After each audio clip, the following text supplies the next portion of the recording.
Yeah, man. I know you're out there. I can feel you now. I know that you're afraid. You're afraid of us. You're afraid of change. I don't know the future. I didn't come here to tell you how this is going to end. I came here to tell you how it's going to begin. I'm going to hang up this phone, and then I'm going to show these people what you don't want them to see. I'm going to show them a world without you. What's up, everybody? I'm Fu. And I'm Main One, and we're Unplugged, Free Your Mind, the show where we discuss and share our perspectives on an array of topics and world news from an unfiltered, unbiased, and unplugged point of view. Welcome back to another Wednesday, Unplugged Wednesday. We appreciate y'all for tuning in. Tonight is going to be a very, very special and probably one of our most educational episodes. We really looking forward to it. So make sure y'all start sharing now. We got a little bit of time. We're not gonna get into it right now. We're waiting on our guests to get on, but we're gonna go into it a little bit more later on. But and the other thing that we don't want tonight to be is confrontational. We definitely want to stress that. We don't want it to be what somebody thinks that they're right and all this. That's not what it is, because the goal is for us to go and focus on getting to the same destination. So just keep that in mind. Please stay out of your feelings tonight. We beg of you. We don't want that, because we deal with that too much anyway. I know we emotional creatures, but that can't happen tonight. So so what you got going on that you might need to show some people with with some videos or whatever you got in place. Man, so of course, we kind of try to give our perspective on world, not just local news and bullshit. We try to keep the entertainment going. Jay's not here, unfortunately. I know if y'all came to tune in just to see Jay, y'all gonna be disappointed because Jay ain't here. She ain't here right now. So don't come on here talking about hey Jay, where Jay at? Let me go ahead and tell y'all already off top. Jay is not here right now. She will pop in later, but she's not here right now. What's up, KG? What's up? But I guess we KG said no Jay, I'm out. Wow. Okay. We know you capping on that, but yeah, man. I guess we could talk about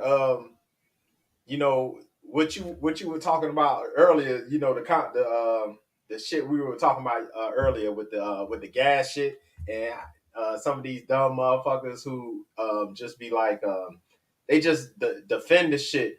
Yo, the coldest shit I heard today was Stephen Colbert or whatever. You know, the late night comedian dude or whatever.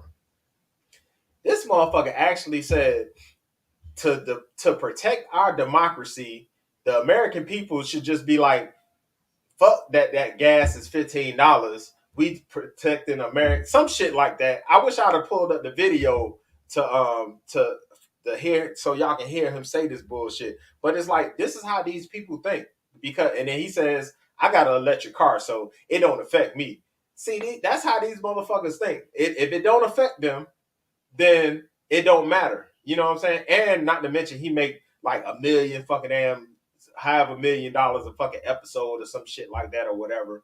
So and but people listen to this guy, man. Nah, but see the issue is if 45 was in office, the outrage would be everywhere.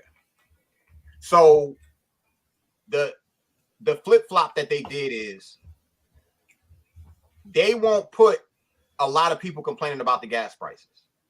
They won't. Now you'll hear people say, well, I'd rather deal with these gas prices than have 45 in office. But if it was the other way around, all you would hear from the left is gas prices, this, that, whatever. And everybody knows where we stand. That's one thing I can say. At least the gas was cheap while he was in office. Yeah. It was consistently cheap. And when it went up, we was mad when it went up to like $2.60.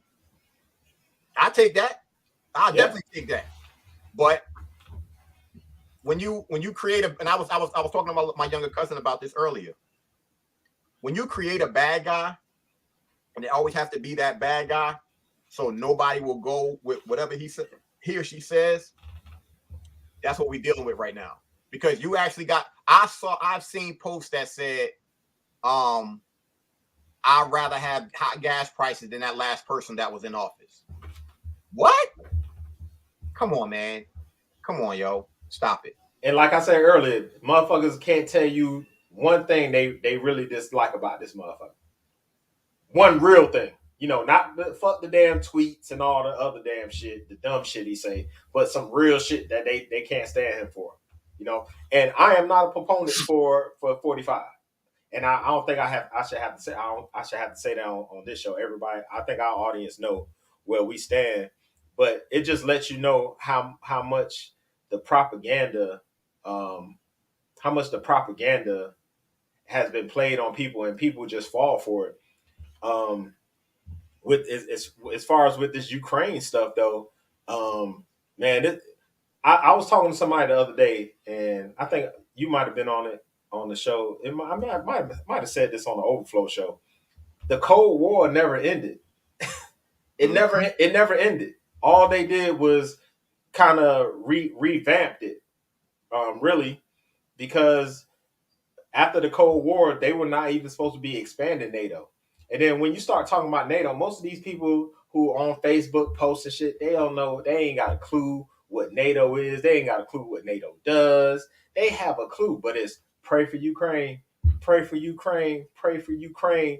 And Man. it's like they've been pumping money into Ukraine since 1991. And people don't know that they got a fucking damn a fucking damn. It's called the National Endowment for Democracy, and this is the money that they spend on propaganda in all these other countries promoting democracy. So they spend. I was looking at the number. They spend $5 billion promoting democracy in Ukraine since 1991. $5 billion promoting democracy. They ain't got democracy in their own fucking country. How they promoting democracy in another country? Bro, it's crazy. The way things are going, and the fact that people don't see this, to me, is actually scary. But the scariest part about it is the cocoa done disappeared. The cocoa done disappeared, and everybody now is focused on Ukraine, which showing how quickly they can change a narrative and how people can just pick up on it, which to me just doesn't make any sense. Makes no sense whatsoever. But Yeah. it is what it is. We know what we're dealing with, and all I can do is shake my head and laugh at the same goddamn time, because if people don't get it, they'll never get it, especially based on the conversation that or the comments that we saw earlier. When there's a video of 45 speaking and talking about, if you elect slow Biden, your gas prices are going to be $6, $7, $8, $9. He clearly said it. Clearly said it. And this person actually said, pretty much that, oh, at least it ain't $8. Then when we show proof that gas is actually $8 some places in California, what happened? We show you the proof, but that's that cognitive dissonance. That's the disease that we're dealing with. But once again, we know exactly what's going on. It is what it is, and we gonna move forward, and we gonna focus on real things at hand, and we not falling for the banana in the tailpipe at all. So this is part of the show, video time with Bane. So I got a video. It's not that long, 4 minutes and 41 seconds. Part of this video is two scholars, well, three scholars who have studied, the Ukraine shit, what's going on in Ukraine. Because like I said, this ain't some shit that just started happening a couple of months ago, a couple of weeks ago. This shit been going on. A lot of people were not privy to that, some of the information. So I'm gonna just play this video, let y'all hear from yourself. This is President Biden in 1997 talking about why we shouldn't be doing certain shit that we doing now, ironically. I think the one place where the greatest consternation would be caused in the short term for admission, having nothing to do with the merit and preparedness of the country to come in, would be to admit the Baltic states now in terms of NATO-Russian, U.S.-Russian relations. And if there was ever anything that was going to tip the balance, were it to be tipped in terms of a vigorous and hostile reaction, I don't mean military, in Russia, it would be that. So the way I look at the calculus here is that Ukraine might join a Western military alliance would be quite unacceptable to any Russian leader. This goes back to 1990 when the Soviet Union collapsed. There was a question as to what would happen with NATO. Gorbachev agreed to allow Germany to be unified and to join NATO. It's a pretty remarkable concession, with a quid pro quo that NATO would not expand 1 inch to the east. That was the phrase that was used. So Russia has been provoked. Well, what happened? NATO instantly moved to East Germany.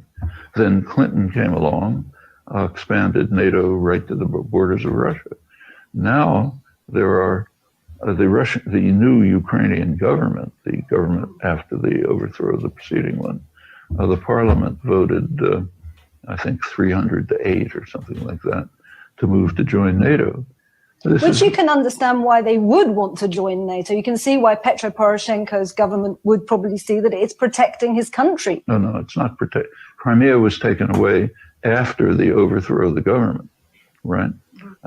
And he's not protecting Ukraine, is threatening Ukraine with major war.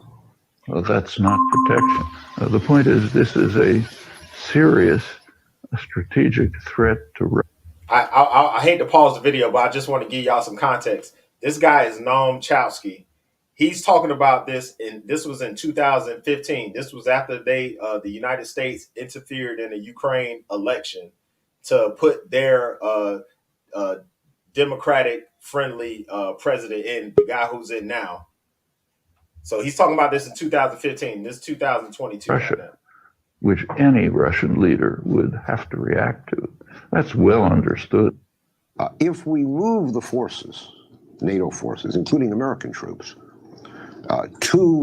toward Russia's borders, where will we be then? I mean, it's obviously going to militarize the situation and therefore raise the danger of war. And I think it's important to emphasize, though I regret saying this, Russia will not back off. This is existential. Too much has happened. Putin, and it's not just Putin. We seem to think Putin runs the whole of the universe. He has a political class. That political class has opinions. Public support is running overwhelmingly in favor of Russian policy. Putin will compromise at these negotiations, but he will not back off if confronted militarily. He will. I think that what's going on here is that the West is leading Ukraine down the primrose path. And the end result is that Ukraine is going to get wrecked. And I believe that the policy that I'm advocating, which is neutralizing Ukraine and then building it up economically and getting it out of the competition between Russia on one side and NATO on the other side, is the best thing that could happen to the Ukrainians. What we're doing is encouraging the Ukrainians to play tough with the Russians. We're encouraging the Ukrainians to think that they will ultimately become part of the West, because we will ultimately defeat Putin and we will ultimately get our way. Time is on our side. And of course, the Ukrainians are playing along with this. And the Ukrainians are almost completely unwilling to compromise with the Russians and instead want to pursue a hardline policy. Well, as I said to you before, if they do that, the end result is that their country is going to be wrecked. And what we're doing is, in effect, encouraging that outcome. I think it would make much more sense for us to work. So that's basically it in a nutshell, bro. I ain't gonna harp too much on that shit. It is what it is. We do. The United States do what we do. I'm not. I can't even say we no more. Uh, these oligarchs out here running fucking damn wreck shop. They don't give a fuck about nobody. They don't give a fuck about you. If you think they give a fuck about you, they don't. Wake up from that illusion. The United States government does not care about you. They care about money. It's a goddamn corporation. That ain't gonna never change. Like we got a couple, two of the guests waiting. We're just waiting on two more. So everybody be patient. But what I would say is, people get your notes out, yo. Definitely get your notes out, because it's like I'm literally doing it right now as we speak, sending messages out to people so that they could tune in tonight. You need to be watching tonight's show with your kids. I know I got a dirty mouth. It is what it is. It's gonna come out sometimes, but they're gonna hear it somewhere. And believe me, your kids cussing at school, you just don't know it. That's out, because that's damn sure what I was doing. Oh, they know it. Oh, they know it. But everybody, if you're in the audience right now, in the comments, put the city and state where you are. That way people can know if there's somebody in their area that they can physically link up with. Because we living in a time where if they shut the grid down, how you gonna get in contact with people? Who you know you can, who you gonna know who you can trust and things like that. That's where we gotta be. That's the way we gotta move. So please put the city and state where you are, and let's all make sure that we are connecting with each other. That right there is very, very, very important. It's crazy. I don't see the two K's yet. I don't see Khalil and Kimani. No, they probably coming. Kimani, hopefully he can get on. Hopefully he gonna be able to get on a little later. I know where he at. The reception might be a little bad. So what? You got anything? You got anything else that's been popping off, yo? Nothing really. I mean, we can actually let the guests in. Because so I told them, if we got a current event, they can chime in, get their perspective until we, start the main topic. All right. So first off, I'm going to invite my man Sunhawk. I was in a clubhouse room, and I heard the brother speaking, and a lot of stuff that he was saying, it was just making so much sense. So I figured I'd reach out to him, especially on the topic that we're gonna have today. So that's why I invited him, and I just put him in the room. Once he unmute himself, then Peace. Yeah, what's up, fam? Go ahead and introduce yourself. Let everybody know who you are, where you from, things like that. Then I'll go ahead and I introduce the other brother.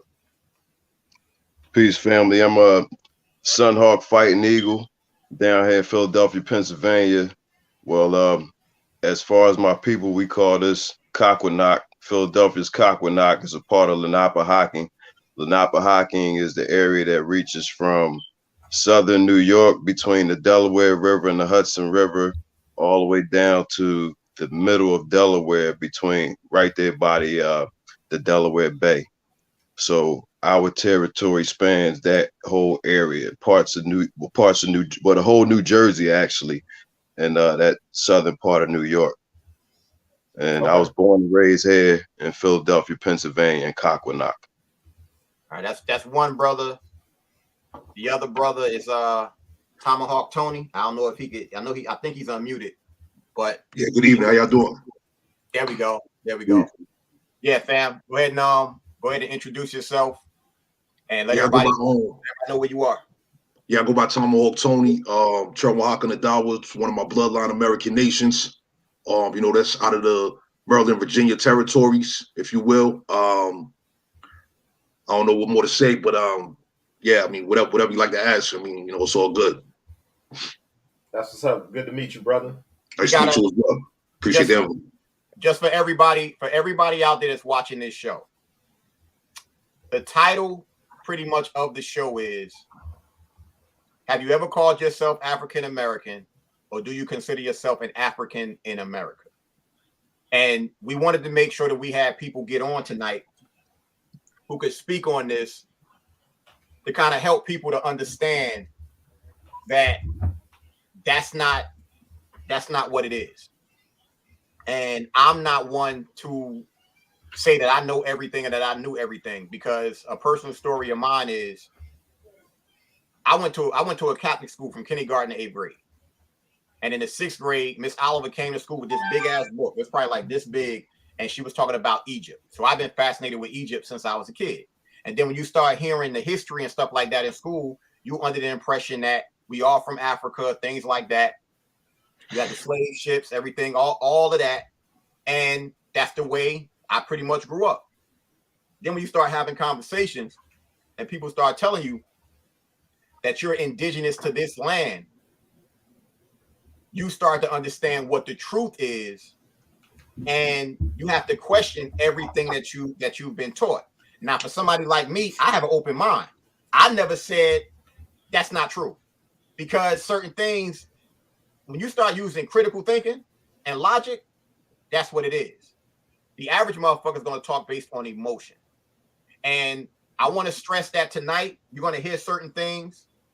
Just understand this is not about being confrontational. If people got questions, go ahead and ask. But these brothers that we're going to have on the show, and possibly a elder that might be coming on, they have receipts, yo. That's the other thing. There's receipts to what's being said. So whether you believe it or not, it's going to be right there in your face. So, for the brothers out there, why shouldn't a person call themselves an African American and or an African in America? You asking me or someone want to go first? I'm asking both of y'all, because both of y'all gonna pretty much, you both probably gonna have like the same answer, but I want to hear from both perspectives. Hey, hold on, before you brothers go, I just want to share my kind of perspective on that, so y'all can know where I stand on it. Just like food, we all, for a portion of our life have been indoctrinated into, that learning about the slave ships and all that kind of stuff. But what the frustrating part about it, especially for me, as I, gain knowledge and I continue in my journey of knowledge of all things, not just that, is that you have to get out of that black and white thinking, because because most people, when you say, well, I got questions about the transatlantic slave trade and all this kind of stuff. Oh, you don't believe? They get emotional in it. Oh, you don't believe it happened? And da da da da. And I was like, yo, and then I try to get them to not see my perspective, but say, but don't you find it weird that we don't see no wreckage of slave, is no records of slave ships. You don't see no parts of that shit. And then my logical thinking of it is that I've been on a cruise ship before. I know what it takes to make one of these big ass ocean liners fucking damn go. And we talking about back in the 1500s. How you carrying all like 300,000 people that they said stacked on top of each other? Where the food at for the crew? Where the water at? Yes. How they doing this on the sail fucking damn boat? It wasn't no fucking damn engine. Fucking the steamboat wasn't created into the 1800s. So you talking about like a 4 or 5 month trek across fucking it from Africa, West Africa to quote unquote America? I mean, it just don't make logical sense to me. But does that mean that I say that shit didn't happen? No, I just say it don't make sense to me. That's where I'm at with it. Yeah, that's a great perspective. It is generally accurate. You know what I mean? There was travel between, Europe, as well as from Asia to the western portion of North America and Central South America as well. Europe to North America, and then basically travel down the coastlines down to the Caribbean territories, what have you. They have the situation where with Columbus or what have you, Cristoforo Colombo, whatever they want to call him. He traveled, made it to the Caribbean, what have you. But absolutely, shipping technology, you know what I'm saying, transportation technology, it has tremendously increased throughout the centuries, right? Mm-hmm. Now, in regards to records, that's pretty much what I deal with. I look into records. There are records of these transportation routes, cargo, passenger list, there's a lot of different information out there. So what we encourage people to do is to identify if their people were brought here, who brought them here, and for what purposes were they brought here. You see what I'm saying?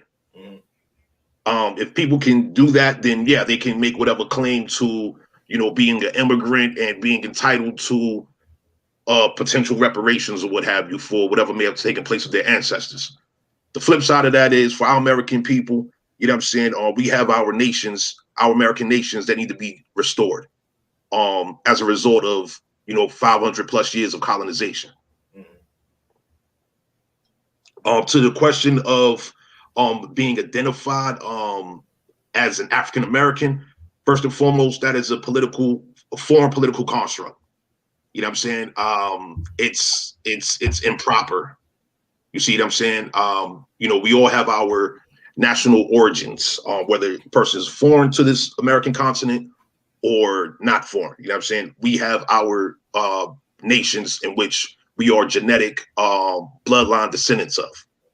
You know what I mean? And so to accept a terminology, what I call a caste system terminology of African American, Black American, American Negro, these foreign social political constructs or what have you, you're devaluing yourself. You're accepting someone else's perception of what should be your natural being.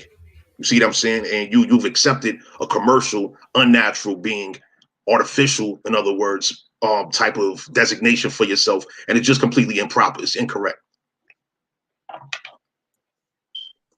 What about you, Son Hawk? I totally agree with Tomahawk. He's on point with that. Even I don't want people to be offended or anything because I had the opportunity to come through the school of thought of the Moorish Science Temple, and at one time I was calling myself a Moor, on the journey of getting away from being called Black. I never identified myself as being African American because my grandmother and my parents always told me who I was and what my heritage was. So I never identified with being African American, but I did call myself Black at one time. And getting out of that political construct, I stepped into the phase or the school of thought of Moorish Science Temple, and I took on that terminology. But then doing more research, Moor is synonymous with Afro American, just like Negro, colored, and Black. They're all descriptive terms, and that's not what we called ourselves as nations. Like as far as myself, my lineage as Lenape, Lenny Lenape means the original people. And then on my dad's side, being Blackfoot, that means the true people. So we always identified ourselves as the people or something tying us to the land. We never called ourselves by color. The conclusion that I've come to, that I've noticed, is that certain people out there will say the story about all of us being from Africa is made up, and it was a plan to do that. The more that I learn, especially recently, it seems as if the plan is very, very diabolical because it's putting people in a place where we have nowhere to go. They're saying that we're not from here, so we're not entitled to this land. Then if you go to Africa, it's like they're not going to accept you there either. My homeboy, who I hope gets on, Kimani, he said something to me that was like it was profound, and it was simplistic at the same time. We got four brothers on the show. We got now 5 brothers on the show right now. If we all go to a function together, like a family function, people can say we kind of look alike. But he said when an African walks into the room, an African has different features. So if they have completely different features, how can we be from there? And I was like, that's a great ass point. He goes deeper into. I hope he comes on because he could kind of tell the story a little better. But I'm starting to see that the plan is do whatever you got to do to show these motherfuckers they're not entitled to this land. We want to keep it for as long as we possibly can. Because something that even Khalil has said to me is that it's about your bloodline. How far back can you go in your bloodline? And I'm gonna say this before I be quiet. One thing that I mentioned to Khalil and Tony earlier was this. With people waking up right now, it's supposed to be the age of Aquarius and people are waking up. The one thing you got to do if you want to find out where you're from is talk to your elders. That's right. It seems as if there was a plan in place to knock the elders out. And for the past 2 years, we have lost a lot of elders. So it's going to make it harder for you to start your journey because the people you would ask that could possibly point you in the right direction, they aren't here anymore.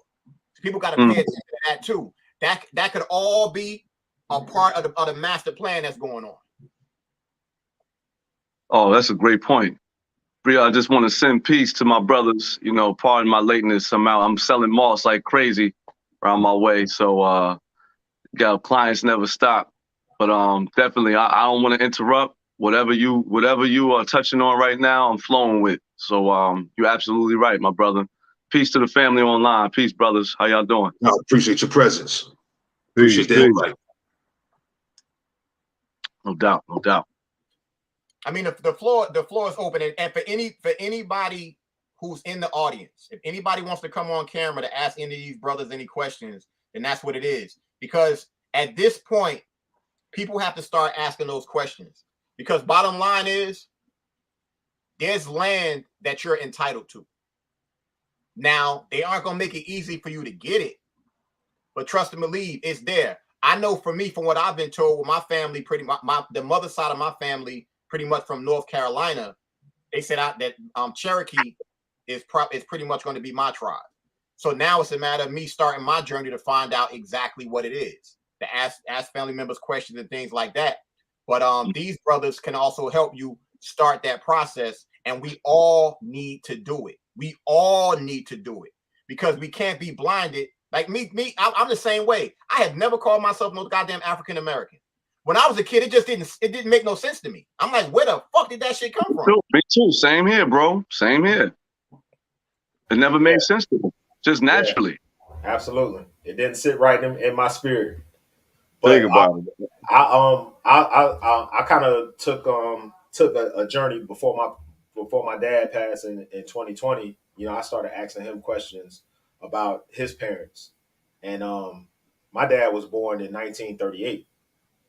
So his mother died when he was like 5, and she was only 36. So it's safe to say she was probably born in like early 1900s. And going back, my grandfather, who I never met on his dad, I never met his dad. He was born in 18. I did the math. He was born in like 1886 or something like that, something along those lines. So if he was born in 1886, it's safe to say that my great grandfather was in quote unquote slavery or whatever you want to call it, or sharecropper, or however you want to frame it. You know what I'm saying? But the records they don't go as far as with his family. It don't go back no further than my grandfather. So I have no idea. I can just only guesstimate that was part of his journey. That is interesting. I'll share this to you, right? So when you're doing your genealogy research, right, you know, you're looking through these census records. What I always encourage people to do, take notes of every row and column.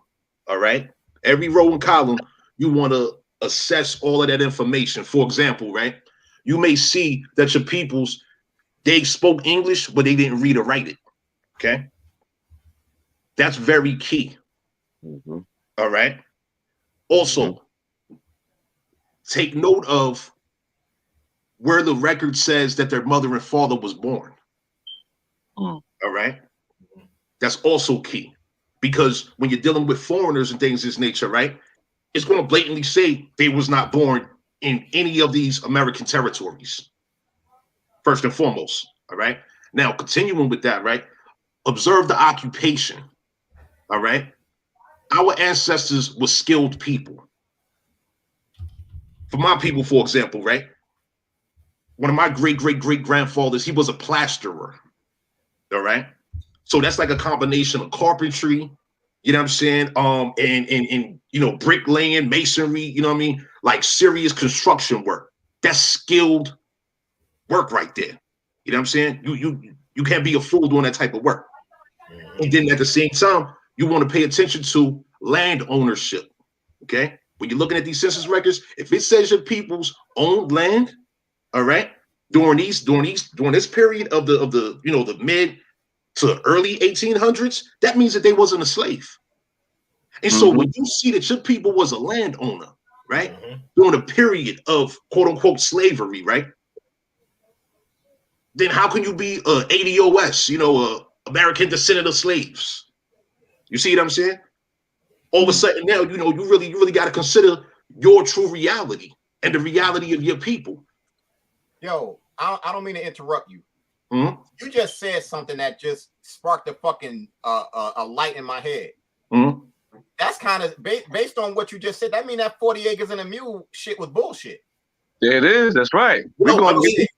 That's another conversation right there. That is pretty detailed.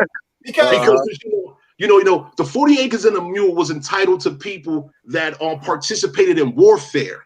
All right, you was a soldier, okay. Not just the buffalo. You had various types of soldiers. You had what's they call the Turby soldiers.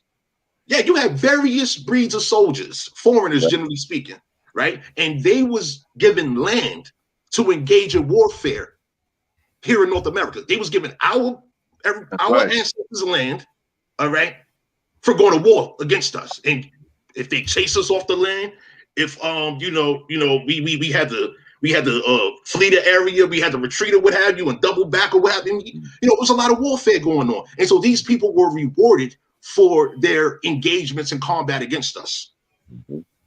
And they gave them deeds with it. That too. You got it's called bounty land warrants. Bounty land warrants. And so 40 acres and a mule, yeah. You know, also in regards to the subject matter of slavery, right? Okay, so you have indentured servitude, okay? It's synonymous with slavery. I mean, when we really get into it, it's a contract. It's a contractual relationship between a master and a servant, okay? Just like employer and employee, okay? Anyway, you have instances where a person was a quote-unquote servant, quote-unquote slave, indentured servant, what have you, right? They're a contractor, essentially, right? And so upon their term of indenture, right? Indenture means contract, right? So upon the completion of that contract, they will be given maybe some land, you know, so they can have a home. Definitely maybe given a horse or some cattle so they can sustain themselves. You know, there's various agreements that was made. You see what I'm saying? And so when we have people throwing a whole blanket over, all quote unquote black people are descendants of slaves, it's like, well, hold on.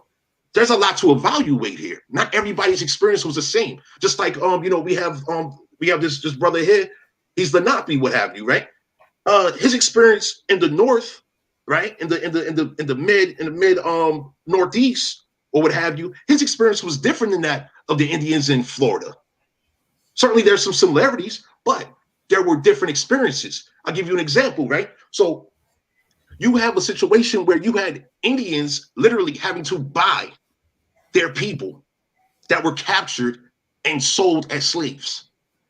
This was taking place between the periods of the 16 and the 1800s.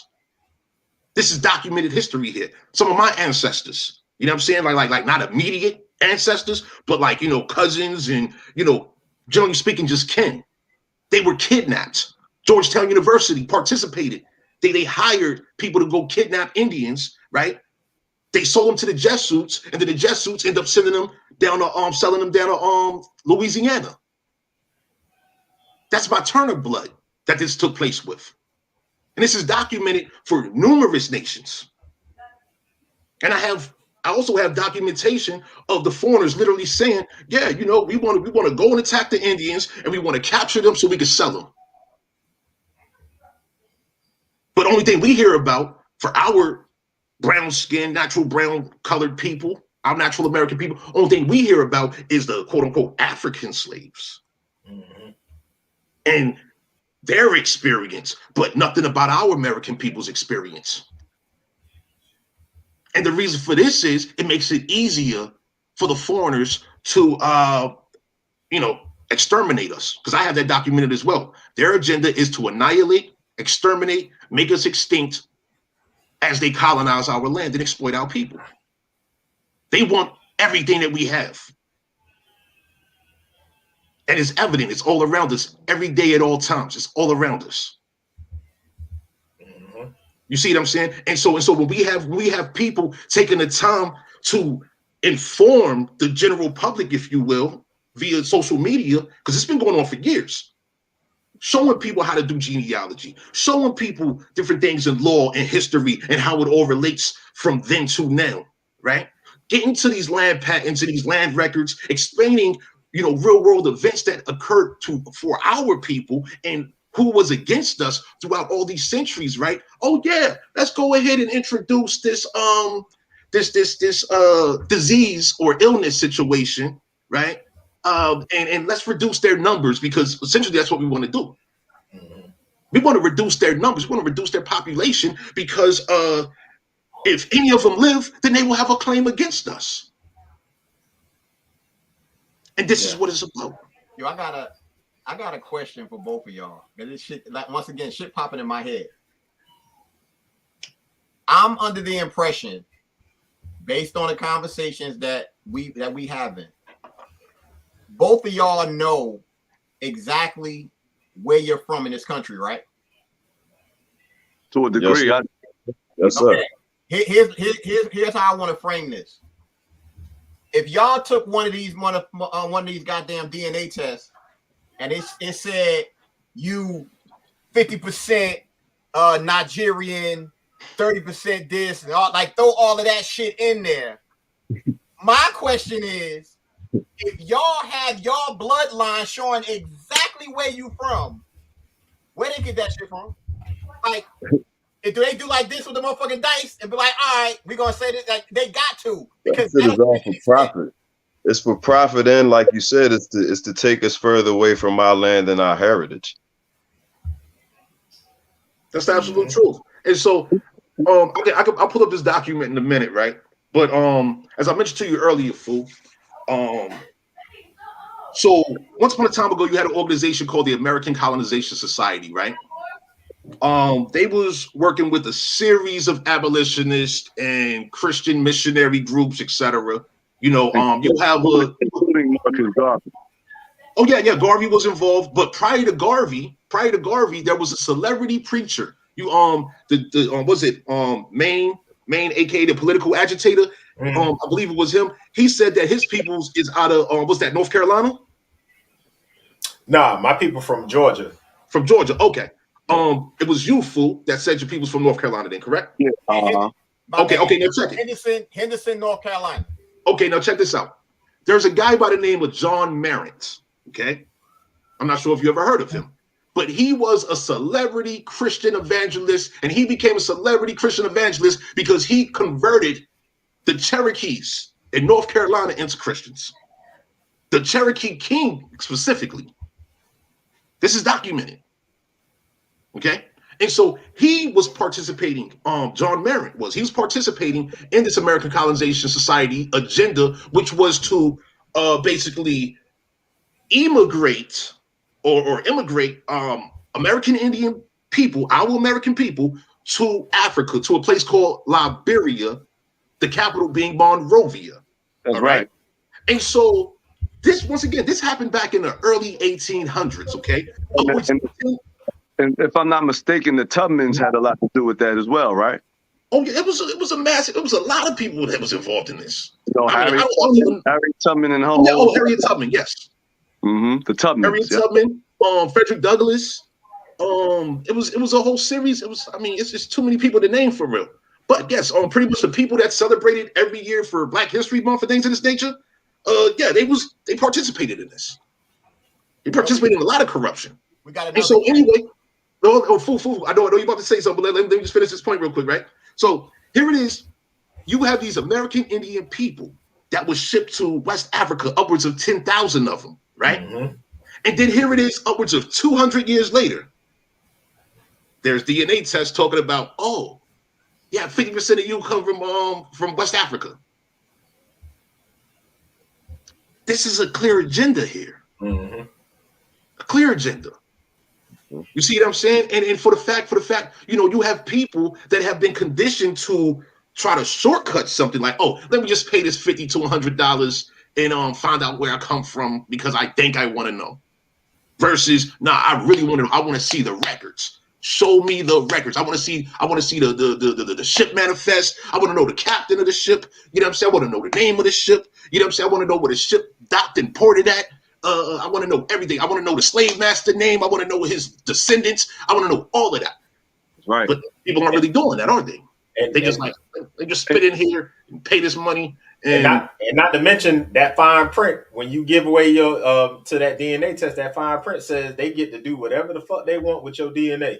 That's So right. but also for entertainment purposes. So you fuck around and have a knock at your door, and there's a damn clone of your ass at the damn door about to take over. Be like, yo, I'm here now. I'm taking over.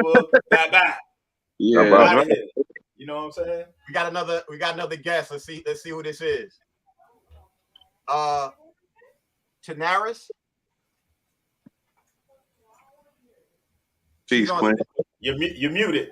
Oh, there you go. Hi, peace to the room. Yeah, I was just coming through to some. I didn't realize I was getting on the All Out, stage, but I'm very interested in the topic here tonight.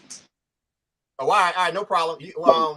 Yeah, appreciate your presence. Yeah, I didn't. I saw you up there, so it's all good. So the thing about this is like you brothers have put in the work to find out what's going on, and because of this microwave society, it seems like a lot of people gonna choose the easy way out, and all they want to do is the other bullshit and not actually go deeper, because we live in such a and we live in a society where everything has to be a goddamn transaction, and they got to understand that if you're entitled to land, go get your land and do what you need to do with it so that you have something to build upon instead of just getting the shit and not doing nothing with it.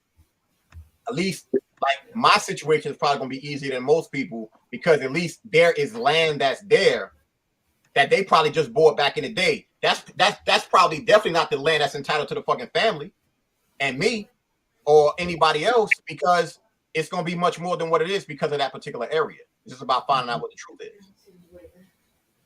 Indeed. And when you checking out allodial land patents, you get to see just exactly what plot is yours, no matter what establishments are on that land. Mm-hmm. We're talking about for life. The allodial patents that's blood contract. That's forever. Our ancestors were sharp, like Tony said. Our ancestors was razor sharp. We just weren't European. We didn't have a perspective like Europe and those who are in Europe. I would encourage, along with what Tony's speaking on, I would encourage people to look at the colonizer's perspective. You got to go into pre-colonial history of Europe, find out what traditions, what customs, what was their life like. Like I asked my man, and I'm not here to get religious, but I just wanted to make him think. I said, you know, your whole calendar is ruined, right? We're dealing with a Roman calendar. So I'm like, what happened to year zero? Like, give me give me something that happened year zero. And is that the beginning of creation or no? How do you have a beat? What are we really dealing with here? How do you go backwards and forwards and backwards? And you know what I'm saying? When existence goes one way, forward. So it's like, what happened in year zero? Let me know. You know what I mean? Don't nobody ever want to ask that. And I don't need to get into deep science because I'm good at, just triggering, how to get people to think, just really think about things. I'm like, if you believe in 21 BC in 36 AD, then you believe in year zero. Not believe, you are designed and conditioned to be a part of a numerical system that is fucked from the gate. But Khalil, you got to understand that most people believe that BC means before Christ. So when No, you but talk I'm about just saying, but look how crazy that time. Look how crazy it right, sounds. I got to go to zero and then start again. I mean, just that whole concept. I understand what you're saying, but like, do you count that way? Do you right, ever factor in negative numbers when you counting? It's the 0, 1, 2, 3. You know what I'm saying? You're not talking about, oh, 0, then we going to -1, right. -2. You know, you're not going to any track meet like that, bro. Yeah. So, you know, I'm talking about, like, you know, what this conversation is really just to get people to think deeply and you know, to the point where they can make moves, not just this generic, like you said, microwave, prepackaged mindset that's been dished to the people and, you know, as bait, and a lot of our people pick it up. And that's why I always say bloodline. You know, no matter what you're talking about, no matter what region, you know, this is for all people. Like you said, fool, if you want to get down to some real truth, you know, I'm gonna give you an example. I was in the car with a Lyft driver, right? And he was from India. Well, we'll say Hindustan. So in the beginning, and a lot of foreigners come here with a degraded mindset of how they view us, right? Mm-hmm. So they already got this preconceived notion that we're mindless, we're lost, we're unidentified people, and we are. That it's true, but because of that, we get to, you know, come and say how we want to say to who we want to say it to, and you know, he had an aggression. You know, there was this aggression and, you know, this demand of, you know, like he knows American politics or anything dealing with here. So, you know, I had to tell him, like, you know, there's only one people that belong here. Those my people. Right.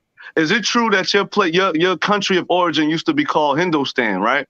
Mm-hmm. He's like, yeah, that's true. I said, so you're Hindustani.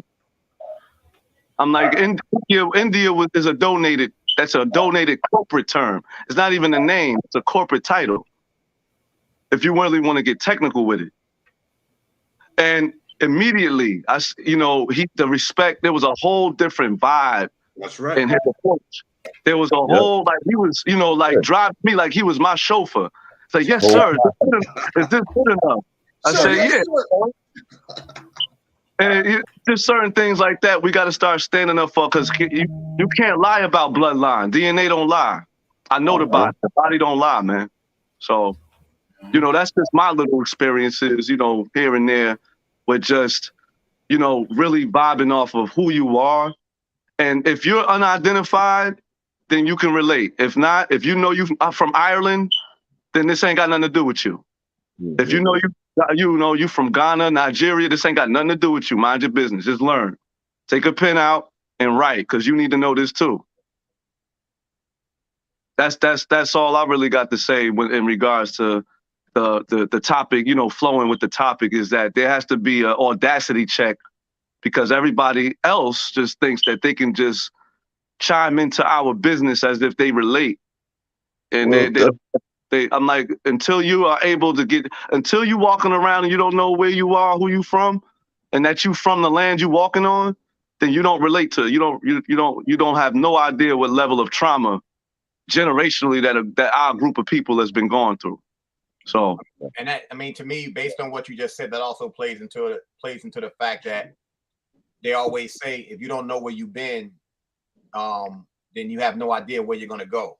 And you got so many people out here, if they have no connection to anywhere, what can you say? So if you don't really know knowledge yourself for real, it's kind of scary, because you can't connect it. You can't connect to anything. And if you can't connect to anything, how good can you possibly be? Now, I think certain people have something in them to know something, but they don't have any idea, like the knowledge that you brothers have. And I think that's where we have to get to, because my man Kimani said something to me. He was like, you know, the land was stolen from us. It was taken from us and things like that. And now with people waking the fuck up, unfortunately, we buying our land back. They took it from us, but right now, so many people are claiming they shit. They going somewhere and claiming something. it's sad that it has to be like that, but more people need to wake up and realize that they don't have to necessarily go buy the shit. It's entitled to them. Mm-hmm. And that's the very reason that you have to find out where you're from, because unlocking your bloodline unlocks the truth about that. You know what I'm saying? And not only that, this is the most mature level of awakening you're gonna get. It don't get no realer than your blood. Can't nobody argue. Can't nobody come on here and say a goddamn thing to anybody that is directly focused on their bloodline. Mm-hmm. This kills all the rhetoric, all the agents and agencies out here just incorporating. How you got a nation and you got a membership? Well, listen, it goes back to them claiming another nation as far as being African American. Like the same way they teach us in school, they put the truth in front of us, but then at the same time, they give us the bullshit. They teach us about these different national flags from different lands and different cultures, but they don't teach us that there's no such thing as an African American flag. They don't teach us that there's no land called Africa America. So why is there a nationality that you putting on me called Africa American? Africans that come here, they don't even have African American as their title. Thanks. We could just cut the noise. Have a lot of them classify as white. Mm-hmm. And I talk to Arab. I'm from where everybody's at. So, we can start whipping out passports if I'm the money on the wood type of dude. I don't like talking too much. So you're right, bro. But the thing is that now that we are speaking on our own story, that's going to affect a lot of other people because of us, being that changes the state of our people. We start to inherit our culture. We eating bullshit because we know our food is in our culture. We left that. We drinking bullshit because our drink is in our culture. We left that. You spend 8 hours in a white walled room, 4 corners, no energy, and at the sun's highest hour, and then they claim vitamin D deficiency. We left that. That's why everybody's vitamin D deficient. You in a damn room with no energy, blocked of sunlight from 9 to fucking 5, and in the wintertime, it's you going to work when it's dark and you leaving when it's dark. It ain't nothing like a Negro with overtime, right? So we talking about we talking about a system that has nothing of our culture and no progression for us. The more we attach to it, and that's proven. We don't even have to feel bad speaking on that. This is like filing the biggest complaint of all time. So, and everybody else knows it too. Yo, I want to share something with everybody on the panel and all our guests. Some a little personal with me that I was kind of talking about it earlier about the I kind of traced back my dad's side, and I got the census record, and I'm just share it with you. And when we talk about the census and all that stuff can be some bullshit too. So we got to be wary of that stuff as well, because hold on, I done fucked up. This is what I wanted to do. Okay. So can y'all see this? Yeah. Mm-hmm. So this is my grandfather. So this is supposedly the census, and it says in 1930 he was 34, but 10 years later in 1940 he was 43. So I mean some of it's off by one. You talking about 1 year or whatever, but how accurate are these things that we even look at then? Who signed it? I mean, this penmanship looks immaculate. Is this somebody? I mean, so this is the census from 1930. This is my great grandfather.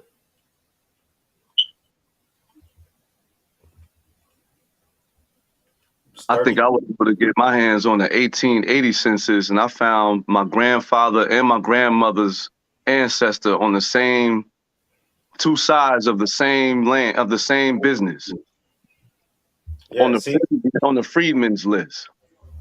And look at this. This is my great grandfather. See, in 1900 it says 30. He was 33. In 1910 he was 51. It's like, yo, what kind of math they doing? And this just to keep perspective, this brings to life what Tony was just speaking on. Like, this is not just no general clean sweep or like just a vague story like, yo, African slaves, we beat y'all and now we incorporated y'all and this is the story, the end. You know what? There was a lot of intricate things going on, and some things were intentional. Our ancestors were slick. There was different forms of communication going back and forth, and you can tell based on the letters that Britain and America used to write back and forth to each other. Or I would say some of our chiefs in this land used to write back and forth to each other. There was a code language. Mm-hmm. And sometimes our ancestors wasn't so honest about things because we knew intuitively that we couldn't trust. We just couldn't trust. Makes sense. I'm glad that the fact that you said that just made something spark for me. It's like they keep beating us in the head with fucking slavery. It's always a documentary about the shit. It's always a movie about it, this, that, whatever. It's never a movie about us being indigenous to this land, period. Because bottom line is, what the fact is that every melanated person in the United States, you do not have ancestors in Africa. You don't. Now, can we say that they aren't our brothers and sisters? We could say that. But to say that that's where your lineage came from, it's not true. They want to keep telling you that shit. But like Khalil said, based on your bloodline, where is the actual proof? Where is the proof? Because see, number one, when you're talking about skin color, you're not talking about genetics. You're only talking about 5 genes that code for pigmentation. Literally. That doesn't denote who's original, who's most original, or that doesn't denote how old. You need to do more in the DNA to find that out. We're talking about phenotype.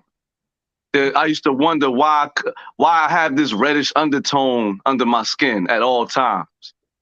Why my hands look so red?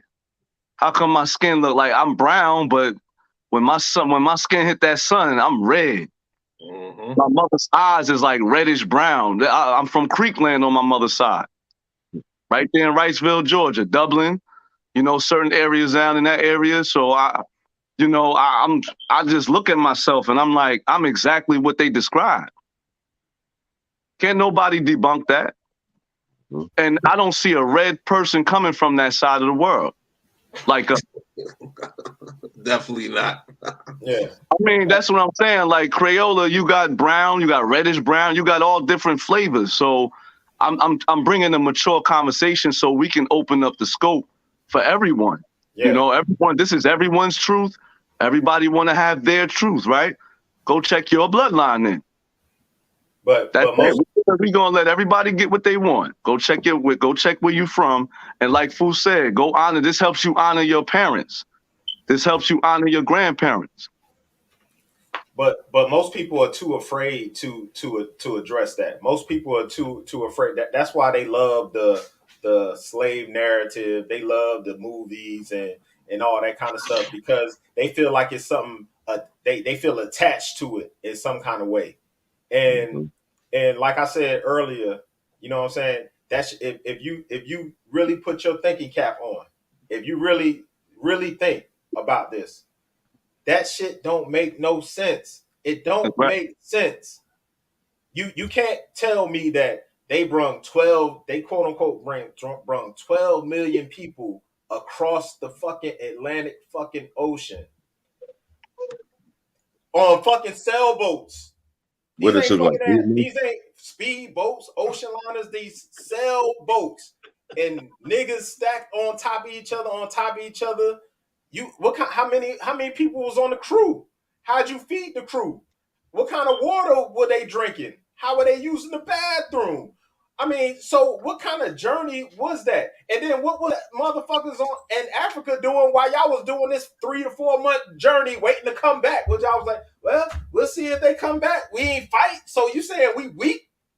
Are we saying the Africa? I don't get that. So when people get this shit stuck in there, oh, that shit did happen. It did happen. It did happen. Okay, if that's the narrative you want to believe, but it don't make sense. It don't add up. You can't tell me 1 + 1 = 6. It don't make sense. That's a good point, bro. And we got a brother in here, and he's one of my bros on another show. He says it's all documented. What's all documented? Documented by who? By who? But what's all documented? I don't know. That's just a comment. I don't know what he's referring to there. I saw his comment in the chat. But Haley, you probably talking about the Alice Haley novel. Yeah, the plagiarism of a work of fiction is documented. Yeah. But history is always told by the victors, so it's always going to be slanted in some kind of way. Well, I mean, it depends on what you want to read and what author. You see, when I study and I read the texts of various authors, right? I look into their background. You know what I'm saying? I look into what who hired them, who they was contracted with, what their allegiances was, and things of this nature. You see what I'm saying? Because that is what defines what their agenda is. You see what I'm saying? All of that. Yeah, and now certainly, you know, a lot of the foreign authors out of the 16, 17, 1800s, you know, which is primarily what I study from, when it comes to historical record and what have you, those authors, absolutely, they had a bias. You know what I'm saying? They was working off of the information that was in front of them. You know what I'm saying? And based on the influences that they was contracted to have, essentially. You see what I'm saying? You know, by default, when you're dealing with a person, right, who is communicating from a colorblind, like a literally colorblind, like lenses, like you obviously see brown, but for some reason in your mind, you have been trained to see black instead of brown. How about this? How could a person of that nature be trusted? Like seriously, how can you trust someone that obviously sees brown, but then they have to identify brown as being black? How can that person's logic, their mind, their intelligence be trusted at this point? Somebody said something earlier in the clubhouse room that stuck out with me, and I want to make sure I say it right. I wish I could go to the cards. I wrote it down. He said, the truth has been erased and lies have become history. Something like, it was something to that effect. And when he said it, I was like, damn, that's some real shit. Because basically, you gotta, I mean, if people really think about that shit, if we are people that document shit and write it down, they're gonna do everything they can to make sure that shit is destroyed, because that's the proof. Then from there, they can say whatever the fuck they want. They can say whatever they want. And if you keep, I think they said, Hitler said, if you tell a lie long enough, it becomes the truth. Period. So if you keep repeating shit, and if a motherfucker accept it, that's what it is. But, okay, so go ahead. So Fuquan, if I can ask a question, right? I put 2 links in the chat, in a private chat. Don't put it in the private chat. Put it in the actual chat so everybody can see it. Okay, how do I do that? Let me see here. You got a private chat and you got something that say comments. Put it there. Yeah, I don't know how to comment though. I don't know how to do that. How do you do that? On. I got him. Don't worry about it. Go ahead. Go ahead with your point, brother. I got you. Yeah, and Fuquan, if you can you do a screen share on you can click either one of those links. It's to the same reference point. Because this is what do people say? You know, lies have been documented and history is told by the victor, this, that, and the other. Well, here is something in the Library of Congress right here. This is straight up and down Library of Congress reference, and I got plenty more. But this is just one, and I have a question regarding this, right? How come we don't hear every year we hear stories about the quote unquote African transatlantic slave trade, but we don't hear nothing about this though? Don't hear nothing about this. And this is real. We got people talking about reparations, this and reparations, that, but who can actually prove that they are a descendant of a slave? But we got references like this coming up on the screen in a few moments. They teach a whole different level of science in those Ivy League. They got our stuff in the real spots. They give the HBCUs. They give them the slave story. But Fiction. They keep but American Aboriginal history tucked in like Cornell. You know what I mean? but for those who wanna hold on to the slave narrative, here's something I pose to you. So you have I don't even know at this point. I don't even know how many slave movies they done made. Is I can't even tell you how many slave movies. So Hollywood, which is part of the ruling elite class, we know who run that damn shit, right? So they green like that shit. So on one hand, they tell you y'all was slave, slave, slave, slave, slave, and then on the other hand, they tell you, oh, y'all forget about that shit. That shit happened a long time ago. Y'all forget about the shit. So it's like they giving y'all backhanded fucking damn compliments everywhere y'all turn to, and you still holding on to the shit. And then they fund the activists as the resistance. You get caught up in the whole Hegelian dialect thing. Mm-hmm. You know what I'm saying? And it's like they on both sides if they choosing for you. That's what this whole thing has been about. And until we start to look at the whole, like Tony said, if something just because we don't even have to, just because it exists, it's up for question. Everything else is up for question. Mm-hmm. That's how it is. It ain't if it ain't over, if the fat lady ain't sing, hey, you know what time it is. We got other things to read with. There's something to evaluate here, and this can change the whole game. And that's exactly what's going on. Maine, if you can you pull up one of the links and see if you can share it on the screen? Okay, hold on. They had ships. They also had ships during the Indian slave trade too. They don't want to talk about that. Yeah, no, it's all about the African slave trade. Nothing to do with anyone else's quote unquote slave experience. No one else's. So yeah, you see that on the screen right there. That's white slavery or selling white men for debt. Okay, this is real U.S. history here. Mm-hmm. Okay, I'll go ahead and read it. Right, it says we have received from Indianapolis a certified copy under the broad seal of the state of Indiana on the 11th, 30th of 31st sections of the Act of 1807, approved by General Harrison, providing for the sale. Oh shit, my bad. Providing for the sale of white men and women in certain cases, and also the third section of an act regulating elections approved in a like manner, requiring a property on qualification in voters for representatives, etc. Yo, this is real U.S. history that is, for whatever reason, omitted from quote unquote black people. While everyone wants to talk about the African slave experience, what about these other people's slave experience? I mean, you have people that can literally prove that they are a descendant of a slave. Like it says, these are quote unquote white men and women that are being sold. And this is in Indiana. Mm. But we don't see movies about this, do we? Nope. We don't. It's not in the newspapers. It's not in the magazines. You know, it's not being advertised and glorified and infused into the mind of the Caucasian European descent people's youth, year after year after year, decade after decade, generation after generation. That's not happening. But for our American people, oh yes, let's go ahead and keep them demoralized. Let's keep these American people under the impression that they really come from Africa, right? We're gonna write it down. We're gonna hire some black people to, some actors and actresses to say that yeah, you're an African, you're a Hebrew, you're a Moor, you're everything but American. And the people that we're hiring, by the way, those are the real Africans, Moors, and Hebrews. By the way, they're the real ones that we hire. We're not going to hire an American to work for us. No. It's a good chance that Americans are going to rebel the same way their ancestors did. All right, we got somebody coming in.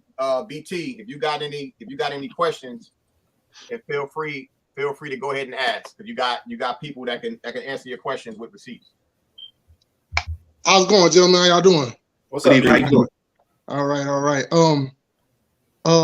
Gentlemen, like, okay, when you ask, well, first thing I want to ask about is your bloodlines. How far back did you research your bloodlines? Because I have no doubt that I have Cherokee, Native American in my family, but I also have African blood in my family that goes back much further, but much earlier than the Cherokee Nation. So how far are you going back? I mean, is it stopping right there? Like if you're like because from what I understand, pretty much no one is indigenous to this part of North America. Like from what I understand, that everybody pretty much migrated to North America. How did you come to that conclusion? Because almost nothing is indigenous here. I mean, I'm talking about like from plants to animals, no horses, pigs, livestock.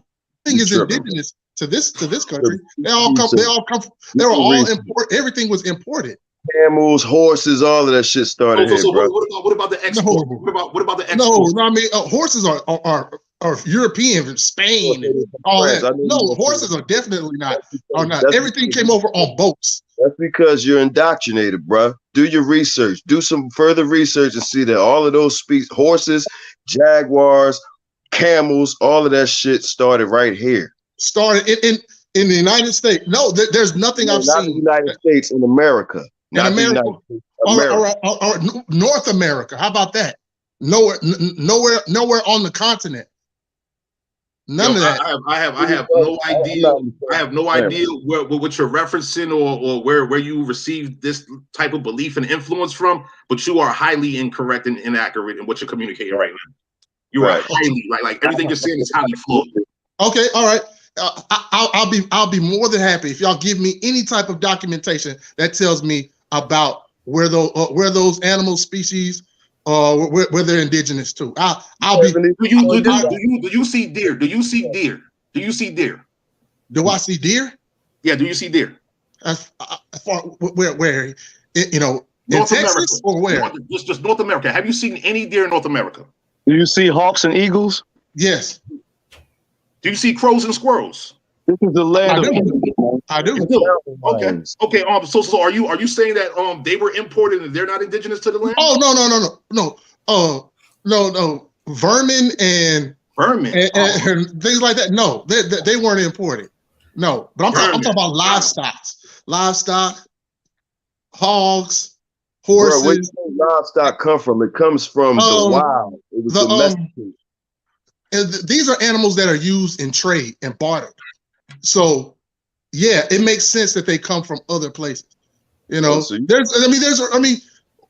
elephants aren't indigenous to North America. Tigers aren't. No. Tell me about the jaguar. Do you know that the jaguar is black, right? I don't know much about the jaguar. You have to help me out. I'm gonna let you know a little bit about the jaguar or the panther. The jaguar or the panther is the dominant species of the leopard, which is found over there where you're saying that all these animals originated at. Now, if the jaguar is the dominant gene species of that cat and it originates here, then what are you saying about, these animals all originating over there and was brought here? As a matter of fact, all of the animals that you see in the Neteru and comedic science is indigenous to here. That falcon of Peru is indigenous to Mississippi. I can prove, we can pull that. We could do a Google search on that. Yeah, Google will tell you a lot. And they'll tell you exactly. That's how simple it's found on simple, from simple to advanced search engines. Like, you're not going to find that falcon in Falcons, you don't even find falcons like that in Africa. You find falcons here. Right. All right. Okay, falcons, okay. I'm talking about animals that was used in trade. You know what I'm saying? And that were bartered. Sheep, things like that. Do you know? Livestock. those animals were all brought here. Horses very important in trading. Trying to make though, what's your point that you're trying to make here with telling about animals that was brought here? They probably brought genetically modified animals. That cow was genetically modified. Right. That's what they brought. That's all they ever brought here. They never brought anything wild. They don't come from wild. Mm-hmm. Indigenous plants come from wild. Okay. All right. Let's talk about the indigenous people. What were they doing here from the 1600s through the 1800s during slavery in America? What were the indigenous people doing at that time? Protecting our people, defending our land, and at war with the foreigners. We was also engaged in trade with certain breeds of foreigners that was brought over here. Same thing. So they were in the wars, right, with the Indians and all that. Hold on, you just asked a question about the indigenous people. The indigenous people are Indians, all right? We are Americans. We are the original American inhabitants long before any foreigner came here. And they came here and they brought war to us. They invaded our lands. They invested in the enslavement and exploitation of our people. All right? And so we have been defending that since day one. All right. I have a couple more questions. There's 300 documented native languages to America. Okay, there are 175 still being spoken to this day. The dark-skinned indigenous people, where do they fall in? What do they speak? And where are they now? All over the place. You looking at them right now. Right now, my brother. Can you name one? Can you name one of our American languages? One of them. I mean, I can't pronounce them. You can't say Algonquin? You can't say Algonquin or Selagi? Algonquin, okay. Who speaks that? Algonquin. Who currently speaks that, and whose people are now? Tell me where those people were native to. You got some Native indigenous. You got the Shinnecock still in New York City speaking Algonquin. You got old dirty bastards folks speaking Algonquin. He's Shinnecock. Rest in power. Speak Algonquin. Yeah. That's the northern tribes. Lenape, that's the and it goes to the Midwest also. Midwest, yeah, as well. Oh yeah, definitely. And Tone, you definitely know more. The Chippewa speak Algonquin as well. The Anayunwe also speak Algonquin. That's right. Now the situation is, all right, between the 16 and the 1800s, you have something called Indian colonial colleges, where basically the foreigners of European descent, they set up schools, all right, these Indian colleges, right, to convert our American youth into Christians, where they would be instructed in English and foreign practices, all right? And what our ancestors said back then, right, is documented. When our boys came back from these colonial colleges, they came back not knowing the language, not knowing the culture, not knowing how to live naturally anymore. They was good for nothing. Mm-hmm. And so very fast forward. How long were they there? It was various periods. These were contractual situations. I mean, you think about it right now. We have mothers and fathers sending off their daughters and sons to college. Sometimes their daughters and sons are in college upwards of 12 years. Mm-hmm. Yep. Right. But they don't ever forget their what they've learned from birth. Whoa. You understand something? 12 years away from speaking Algonquin, and you're only speaking English, right? Right.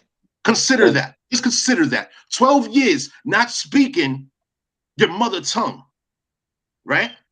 And you have been trained. It has been forced into. You have been this is literally forced indoctrination, if you will, right? For 12 years. I know Nigerians that do that they speak good English now. They've been here 3 years. Mm-hmm. Right, but they don't forget. But they don't forget how to speak Igbo. Because they're not disconnected, they're not disenfranchised completely from their culture. Once they change your last name and disconnected you from your tribe, it's a wrap. Yo, are you aware of events such as just for being in your natural American presence, you know what I mean? Wearing your feathers, wearing your cultural dress wear, if you will, right? These foreigners back in the day, in the 16, 17, 1800s, would literally shoot you in the back. Wow. Are you aware of this? That's documented. And so the situation is in these colonial environments, our people had to camouflage themselves. We had to adapt into becoming what is known today as urban Indians. Those Okay, are so where are people? Where they moved to reservations where the current ones are? No, That's not us. That's not us. We were Look at moved the project. we were moved to Indian project houses during the Indian removal. Have you heard of public Indian housing? Yes. Okay, That's so who do you see in public Indian housing? Who do you see in that? What do they look like? What do they look like? Do they look like you? No. In public Indian housing, they don't look like you. No. Especially in the 80s and then 70s, the 60s, the 50s, yeah, 80s. Yeah. It was all of us in right now are all up under public Indian housing. All the projects still standing right now are under public Indian housing to this very day. It's still so how do they separate us? Do they separate us by the way we look, the shade of our the shade of our skin? Separation. Separate us from who? Who was separated? How do they separate the ones that's on the reservations to the ones that was in? Because those are the stand-ins. Those are the stand-ins. Those are the frauds. Those are the ones engaged in identity theft. Those are the ones that contracted with Spain back in the 1700s to be vassals of Spain to pose as quote unquote natives. They step in for people that call themselves African American. They step in and take your identity. So, all right. So why even give them any land? Why would they give them anything? Why would they just wipe them out? They tried to wipe them out with smallpox. Because they're good employees. That's why. Employees. What do they do for the white? What do they do for the white man? They breed with them. They breed with them, and they allow them to come into their bloodline and claim to be a Native American. That's one of the things that's been going on for decades. That smallpox thing, that smallpox situation hit the Algonquin area more than any other place, and I got documentation on that because I know the plant that helped our people out, and to the point where the British took it back to Britain to study it. Mm-hmm. BT, what they matter of fact, it's called the purple pitcher plant, Sarracenia purpurea. Hey, what you asked the question? What do they get? What do they gain? What they gain is they gain those casinos. They gain funding, and what they do is they keep us. They are the gate. They keep us away from being indigenous because they hold on to that shit. Their kids can go to school free. So it's the separation that you were talking about. Is that separation? But they're doing it for the wrong. They're doing it for the wrong reasons. They're like my man said. They're imposters because have you ever heard of the $5 Indians? Yeah. You remember okay. Same thing. You remember the Indian Removal Act, right? Yeah. Okay. And that's an Indian Civil Rights Bill too, by the way. All right. That's 284. Okay, now this is what I believe. I believe that there were African explorers that came to this country, that came to this land, this continent. I read a book in high school called "They Came Before Columbus." Yeah, Albert Van Sertima, he's a fraud. That's a work of fiction. That was a fiction, huh? Okay. Yeah, so I believe that there were. I believe that there were African explorers that settled here. But believing and knowing is two different things. You know that, right? Believing and knowing are two different things. Okay. All right. I know that there were African. I believe it. I know it. Name one. I believe name in one.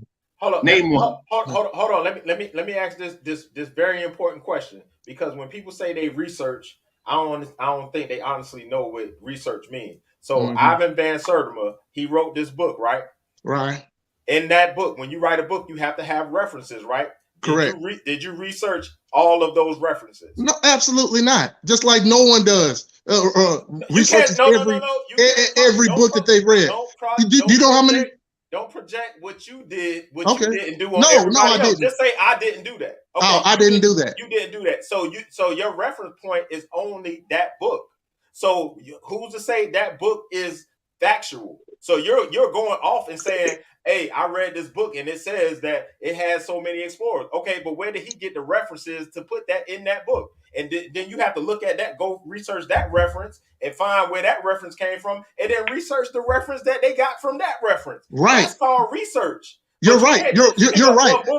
You're right, because there's been scholars that have checked it and researched it. That's what they dedicate their life to doing, and they have not debunked it at all. No scholar. I did it. Wait. These are scholars out of what type of curriculum? They're out of a curriculum that's toxic, that's compromised. There's pseudoscience, and then there's freelance, unbiased science, right? Let me say something. Let me say something real quick. Hold up. Let me say something real quick, and then y'all can probably speak on this. Mm-hmm. What I have been told is that there was a movement that was like the Back to Africa movement, and they make it seem like we were all from there, and there were people put in place to say that, so that that's what could be taught. Now, W.B. Du Bois, Marcus Garvey, W.B. Du Bois. Yeah. So the thing about it is, what we have to understand is we have to start questioning what they did. And if I'm not mistaken, once again, it's documented that that's what happened. Literally documented. So that's where people have to start going there to say, wait a minute, we have to question what was their motives, and was it genuine? Because I forgot the dude's name who was a scientist. This is supposed to be documented too. Some white scientist that said everything was from Africa and everything like that. As a matter of fact, you had 4 types of brown people on this planet at one time. I mean, on this landmass at once. You had the Berber, brown Arab that you call the Arab today. You had the colonial. You had the colonial aristocrat who was brown, like King James. You're talking about brown, right? If you want to go to houses in Europe and these royal houses, there was nothing but brown folks on this land. And white folks were or we'll say the pale ones. They weren't populated in numbers like that at that time. So just throwing around loose terms ain't good enough, and that's why they give. There's a whole system of people, systems itself, but that have people put information in order to reclassify, unclassify, whatever you want to do, spread confusion and misinformation. You know what I mean? And the thing is I'm gonna give you an example. I had a conversation. I was having a debate with somebody who was trying to say that Africa has more lush land than the Americas, right? And I asked him, well, why isn't any African country a leader in agriculture? Because every country was colonized. That's why. No, wait. This is the most colonized country of all time. Everybody on the world is here. Every nation on this planet is on this land right now. But only one set of people conquered this land. But you see what I'm saying? It's not this. That's what comes. But this is what comes along with conquering, is a population of mixed people, because it's all business. If it ain't your home, it ain't your home. So they don't have a homely experience here. It's just business. They're still trying to get acclimated to the temperature here. So are you saying that Africa, the continent of Africa, isn't the most resource-rich continent in this world? Yes or no? The Amazon is the lungs of the world. Absolutely not. The Amazon, let me repeat that. They call the Amazon the lungs of the planet. It's not. I can just stop right there. I don't even need to get into North America and deal with how much arable land. You can spit a seed out and it grows. Not to mention how over 600 of Africa's 640 crops are indigenous to America. What? Yeah. Okay. All right. Are y'all familiar with diving with a purpose? Excuse me? What's that? Diving with a Purpose. They're a Who's that? nonprofit. They're a nonprofit organization Funded by who? that a nonprofit organization that are a group of divers that explore, and they go down and explore shipwrecks that were slave ships. They pulled up And all they types claim of were slave artifacts. ships. They claim were slave ships. They claim were slave ships because they were cargo ships. There were cargo ships. You're right. Absolutely. Okay, Slaves were cargo. Slaves were cargo. I need you to keep something in mind when you talk about these cargo ships, right? So it was not just Africans that was being shipped to this American continent, okay? As From the slaves. north, from in the North Atlantic, right? You had in people Atlantic. You had from people the Atlantic to you had people being shipped from Europe directly to North America as slaves. All right? As slaves.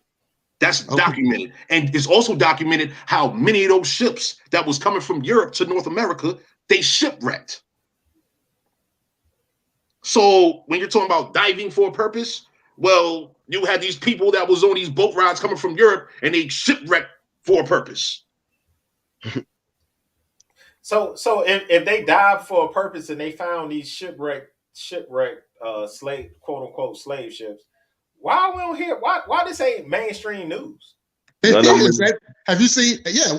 Have you watched Enslaved by Samuel L. Jackson? No. I didn't. That's mainstream. Yeah. I didn't say a documentary on Netflix or some shit. I'm talking about MSNBC, CNN, the news. I can send you articles, partner, all day long. No. You're missing my point, brother. I'm talking about the stuff that people consume every day. I ain't talking about reading no because articles. You don't watch mainstream media, Jermaine. Okay, pull up a you video tell me right that. now. Pull up a video right now. You in front of your computer. Pull up a video right now when they talk about when they talk about they found all these slave ships. Please pull up a video. Do you want me to go? Do you want me to get it from YouTube, or do you want me to pull up all the articles that's on? I'm talking about MSNBC, CNN, Fox, all these damn shit that flood people's mind with bullshit. That's what I want to see. That's who I want to hear talk about this shit. Because you can pull up CNN's YouTube, you can pull up MSNBC YouTube, and I guarantee you won't find shit about talking about no damn slave ships being found. They can make movies about it, but they're not going to show you real proof about it because they know that they can't. Did you know in 1619? How many actual slaves landed here in 1619? Did you know it was only 20? In 1619 came from? Do you know where the 20 came from? Do you hold on, brother? Did you know that it was only 20? Yeah. That was the very beginning. Okay, they were bringing them in for 200 more years. So they went from 20. They went from bringing just 20, and they said, "Well, shit, fuck it, we can just go from 20 to 300,000." Yep, they came along with ivory, with gold, with ebony, and other cargo as well. Yo, what's your reference for this? Don't say amazing. BT does. I mean, I consider you a pretty intelligent guy. Does that make sense? How about PBS? How about PBS?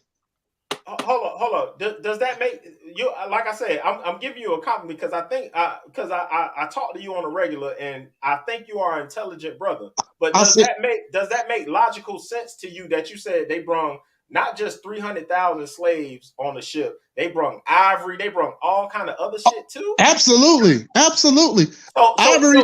To be honest, ivory was more valuable than slaves. So my question is to you: how on a sailboat? This is a sailboat. This ain't no Royal Caribbean Carnival shit. This is a sailboat, bro. It's not no fishing. It's not a catfish boat. These are 100-foot boats. I mean, I don't know what to tell you.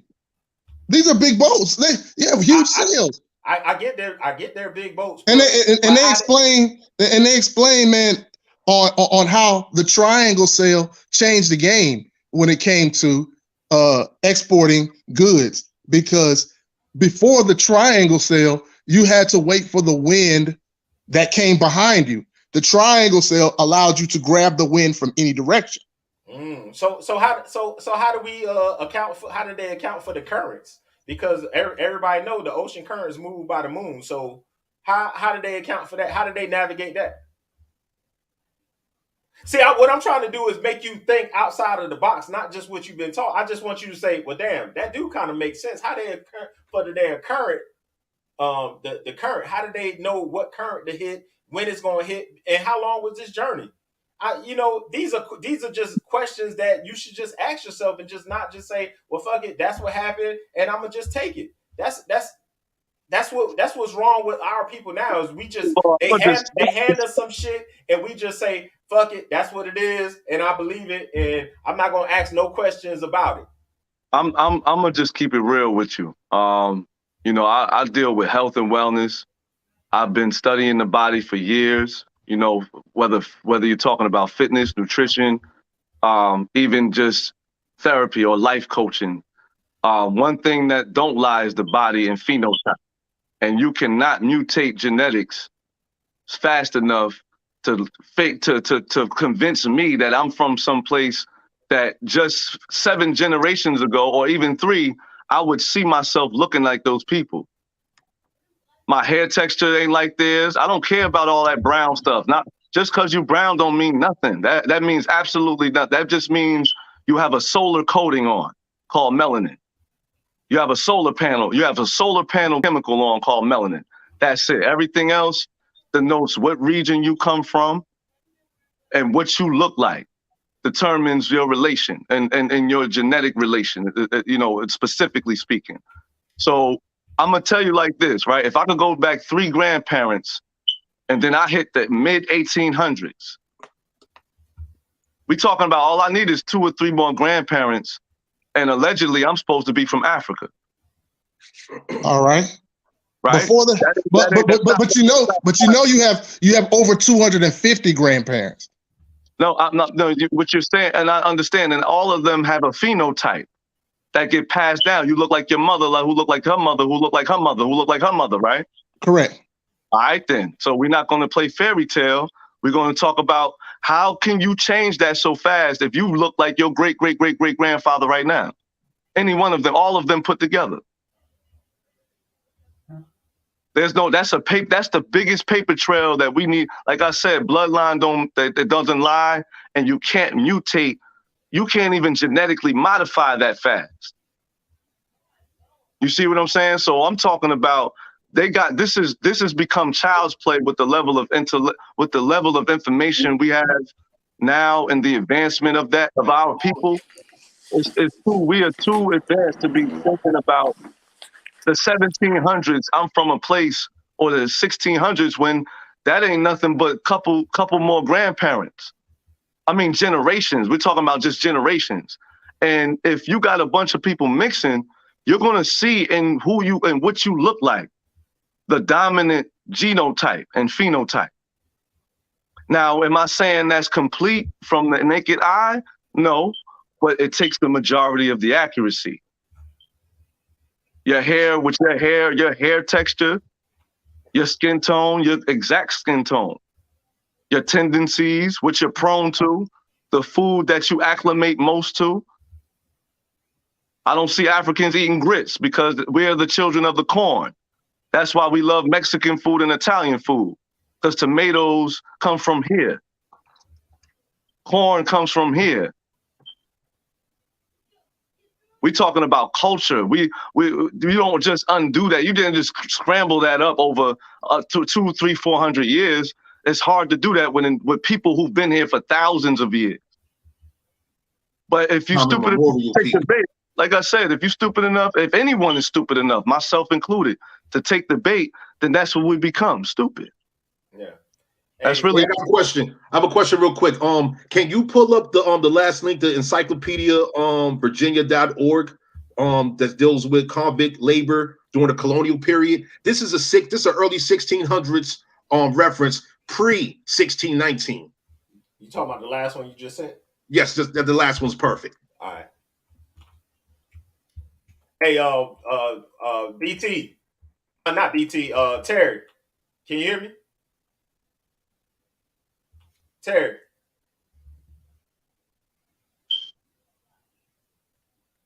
I can hear you. Oh, okay, we can hear you. Hey, everybody, welcome Terry to the show. What's going How you on? doing, Terry? Peace. How What's you? going on? Hey, we civilization started in the Western Hemisphere because this is where agriculture started at. The Western That's right. Hemisphere was the first with North American side. You know, if you want to say biblically, you know, it was Garden of Eden, really. I heard somebody earlier, I was listening while I was driving to where I am at now. I heard somebody was saying something about the lushedness of the Western Hemisphere compared to the continent of Africa. That was me, Terry. Yes, sir. It can't compare. You can't compare. No, I it told can't. you, and let me add to it. I don't want to cut you. I want to add It to can't you. compare.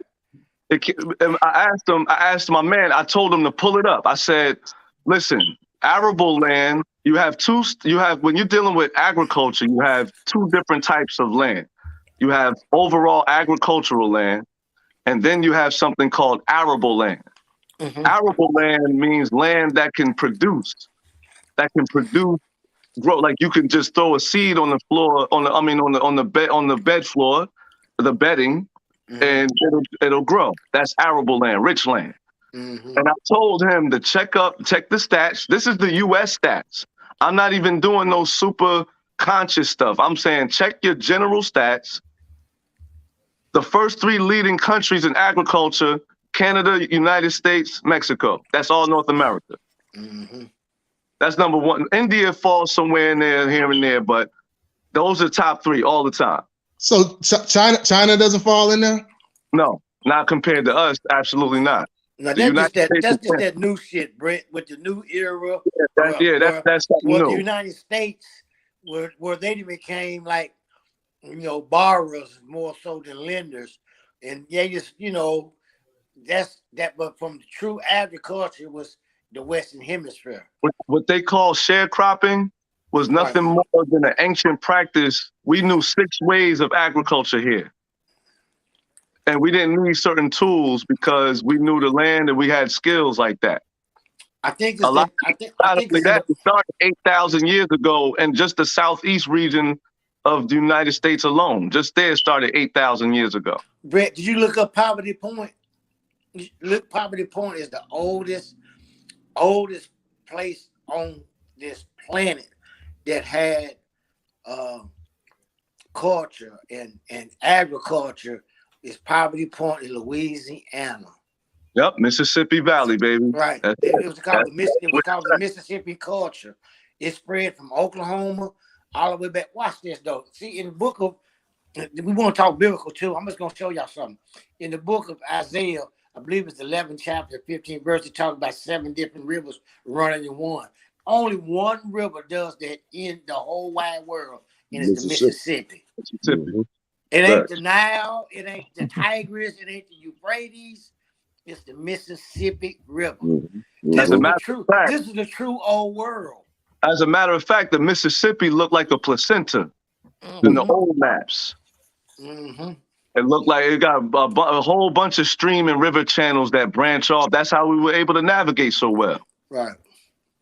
Speaking of the Mississippi, that's also why we were able to improve in agriculture so well too. Right. And my grandfather's 85, and he's still innovating new ways for irrigation for his garden. I come from that. Ain't no master gardeners coming from Africa or nowhere over there. Right. They're not old enough. Their practice ain't old. Maybe India may have some, because India has a history too, but not like over here. We just tens of thousands of years. That's why people try to hold that thought, Terry. Tony, I got a question for you, for everybody out there to start checking for themselves.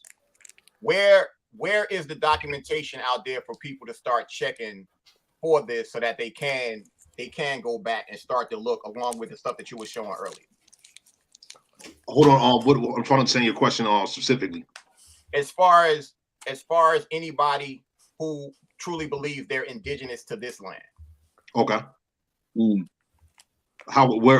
should they look? Where should they begin looking? Yeah, like what I would encourage people to do, all right, definitely pull up the census records, All right. Starting, what is it? So we're in 2022 right now. I believe the 1950 census records should be available right now. Definitely the 1940 and previous. All right. Begin with your mother and father, or your grandmother and grandfather on both sides, your mother and father's side, their mothers and fathers, so on and so forth. Speak to whatever relatives and kin that you have. Identify names, dates, and locations. First and foremost, names, dates, and locations. All right, and just follow the trail backwards. Because, all right. because the reason why I said that is because basically, when you start talking about land masses around this world, anybody who had melanin in their skin was everywhere. So if you talk about a land mass of, if you want to say North America or whatever, it was people who had melanin in their skin there. It was people in what you call Africa. Hell, it was people in what you call China, everywhere. So for me personally, I'm a firm believer of it was just it was a lot of fucking trade. There was trade. Right. But nobody actually just came to one plot of land and then that was it. Everybody was everywhere. Because when I don't necessarily agree with that. Okay, go ahead. Tell me why not. I mean, for example, right? Our American people never did a mass exodus. Like, we never shipped millions of our American people from every American nation. Like, there's in my book, I document over 1,040 American nations. All right. There was no mass exodus of 1,040 American nations. This continent has well over 100 million people. You see what I'm saying? So there was never no mass exodus of Americans going to some foreign region of the world to colonize. That's one thing about our American people. We never left our land to go colonize somewhere else and take someone else's. Why should we? Why do we need to? What's the necessity for us when we have everything here? We have plenty of food, plenty of water, plenty of life. You know what I'm saying? And at the same time, we do not engage in genocide. You mean before 1950, right? Yeah. Okay. Before 1950. What? I mean, because the Gulf. What was the Gulf War about? What was that? That's exactly what they did. So you're mixing United States. I mean, if they're not the American people, but maybe that's what you're talking about. Sunhawk, Fighting Eagle. You was speaking. Fuquan, were you speaking of our people doing trade across seas with other people, or are you talking about going and setting up nations in other lands? Talk about trade. Hell no. Okay, yeah, we did do trade, but we didn't go up and set and colonize other lands. No. We did. Hell no. Nah, I was talking about. Honestly, a lot of Africa is nomadic. That's a nomadic land. A lot of them came from Asia. So, is there anybody indigenous to Africa? Not my family. I mean, I don't study Africa. I study my people. I got enough of my own issues to study. I don't really get involved.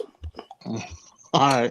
One thing I know the Ethiopians, they're not up there. There's a lot of Sudan. There's a lot of tribes and a lot of people in that continent that came from Asia, and they have a history of it. Yep. They know this is not something that's completely under the rug. It's just they do a good job of propaganda and entertainment. I agree with what Maine says sometimes. Like, they set up these devices to keep a lot of us distracted. They have levels of misinformation and loops and loopholes for you to get caught in trying to find your way to the truth, to your truth, because your truth is just that dangerous. And my question is why? I always ask why. Why do they want us to be so infatuated with Africa? Why do they want colonization and genocide? Colonization, genocide, and exploitation in the meantime. And they want this land. That's right. That's what it's all about. You from Africa. You from Africa. You from Africa. You from Africa. Everybody, it's like they want you to go back to Africa. Well, guess what? You ain't got no ties to Africa. My thing is, if your stance is with that, then you also agree with Darwinism. They're one and the same. Right. And if you believe in Darwinism, you believe you came from an ape. So I don't care with all that. I just do the. I ain't from no damn ape, man. No doubt. Hey, Genes are very specific, and we are in the physical that's the world. whole premises of white supremacy. Mm-hmm. That we come from apes, that we come from lower class. Well, no, that's species. that's what they specifically ascribe to the Africans. They didn't ascribe that to our American people. Yeah. Not at all. No. They ascribe that specifically to the Africans. If I can Maine, if you can pull up that Virginia reference again, because I want to, on the subject matter of 16, 19 slaves and 20 slaves and this, that, and the other, I want to make this point very, very clear, because this is a tremendous piece of research that our American youth needs to be aware of while everyone's talking all the 1619 propaganda. All right. So I'm going to read this, right? This is convict labor during the colonial period. Okay. This is from encyclopediavirginia.org. This is a summarized reference here, but it's accurate. So it says, in 1615, English courts began to send convicts to the colonies.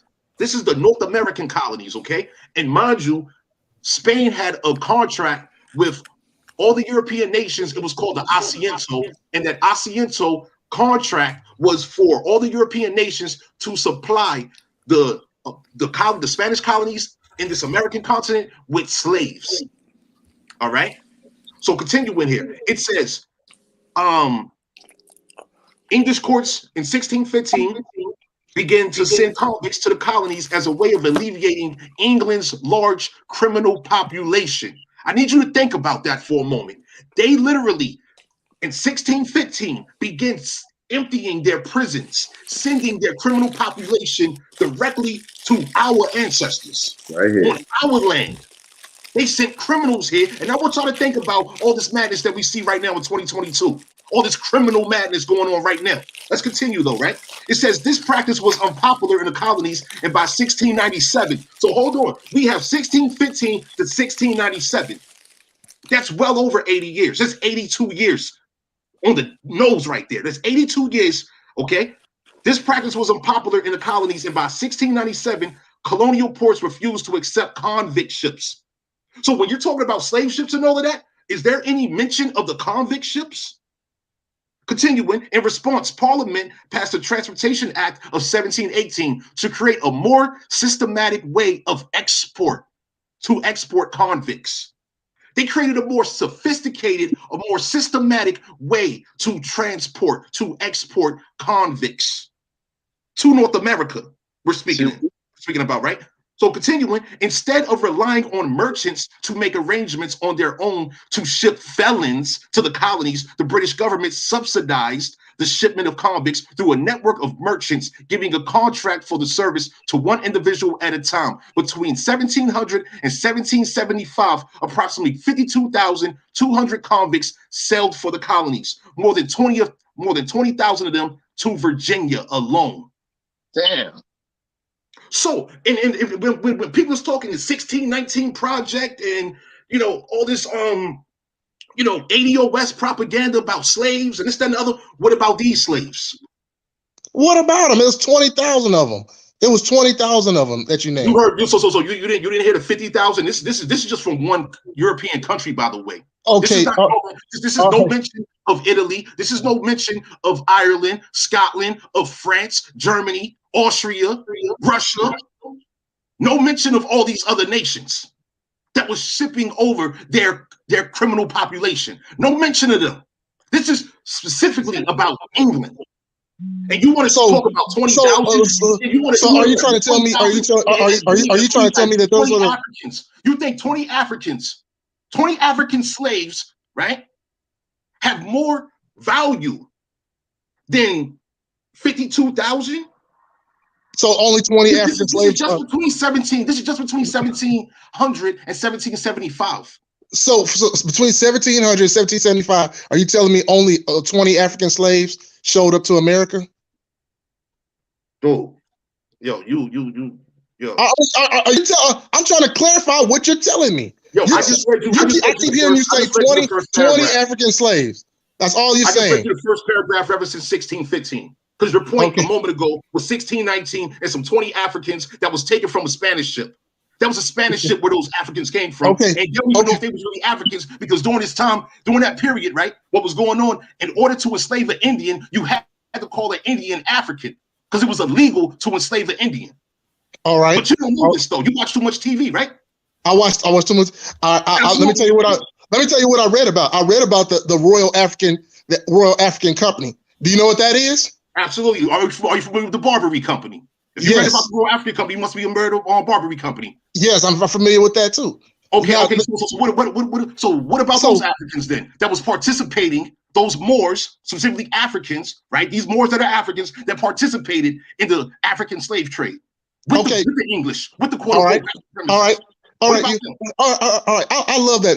That's what white folks love saying. You sold your own people to. No, they didn't. All right. What are you talking about? I'm an American Indian, man. I'm an American. Okay. No, all right. I'm not talking about you. I'm not talking about you. I'm talking about Africans selling their own people. When me and you were talking right now. All right. If you let me get a word in, Africans people talk about how Africans sold their own people to slavery, and which isn't true. They sold the criminals. They sold prisoners of war from other tribes and other and criminals from other lands. Man, and real talk, yo. You should go teach this to Africans in Africa, man. We don't need this nonsense in America, man. We don't need this. Fellas, for everybody, it's 10 o'clock. We probably gonna end up having to do a part 2, and when we do a part 2, we're probably gonna see if we can get some more people on, so we can have basically the conversation between the people believing that we're descendants from Africa or we indigenous to this land. But we definitely gonna have to do a part 2. I'll definitely let y'all know. And before I go off, Tomahawk and Sunhawk, please, because Khalil, Cats know how to get in touch with Khalil. Let people know how they can get in contact with you in case they want to dig deeper with the stuff that y'all was saying. Okay. You want to go first, Tomahawk, or? No, you can go first. You got it, Honor. Okay. You can email me at theoriginalpeoplesoflenapehoking@gmail.com. I'll spell it out. Well, everybody knows original, but of Lenapehoking is LENAPEHOKING@gmail.com. A question, Sunhawk Fighting Eagle, can you put that in the chat for me so I can just copy and paste it? Yes, sir. Yes, Appreciate that. Yeah, that's as far as me. I can be reached at the most simplest email I have is the letter A as in apple, the number 4, the word pure. So that's A4 pure, PURE@gmail.com. Can y'all see that? It's yes, it's right. Perfect. Thank you. Chat, I think he can see it because he was posting in the private chat. Matter of fact, let me do this. Let me do this right now. Hold up. So everybody can see this in the comments.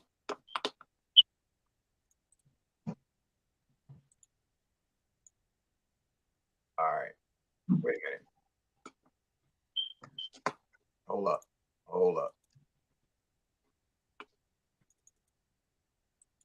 Here we go. Give me 1 second, everybody. Having a little computer acting real stupid.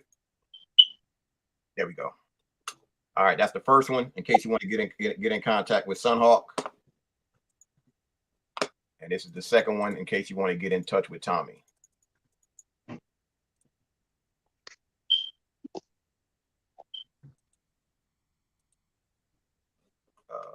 Comments. There we go. All right. Yo, we definitely appreciate y'all jumping on without a doubt, because this is a topic that's it's always going to be people going back and forth about it or whatever, and it's definitely all about learning or whatever, and it's a conversation that needs to be had. So all we can do is progress. And my biggest suggestion for everybody is dig deeper and find out exactly what the records say of where your family is from, period.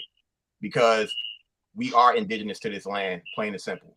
So We definitely appreciate all of y'all. I mean, everybody pretty much got my number. Y'all can hit me up whenever. I think Sunhawk, I might have, when we communicate with each other, so it's all good. But I'll send you my number anyway. Yeah. And here's the other thing too. You in Philly, Khalil is in Newark. So y'all can definitely link up because y'all ain't probably an hour and a half away from each other at the most, depending on where you at or whatever. So y'all probably can definitely link up with each other. And I'll make sure that I send Sunhawk, I'll send you Khalil's number, and then y'all can go ahead and go from there. And then once y'all communicate, you and all three of y'all can link up. But we definitely appreciate all of y'all tonight. We'll be back next Wednesday, and we can't thank everybody enough for tuning in. Definitely. Much love. No, appreciate the invite. Appreciate everyone's presence. Peace, everybody. I know you're out there. I can feel you now. I know that you're afraid. You're afraid of us.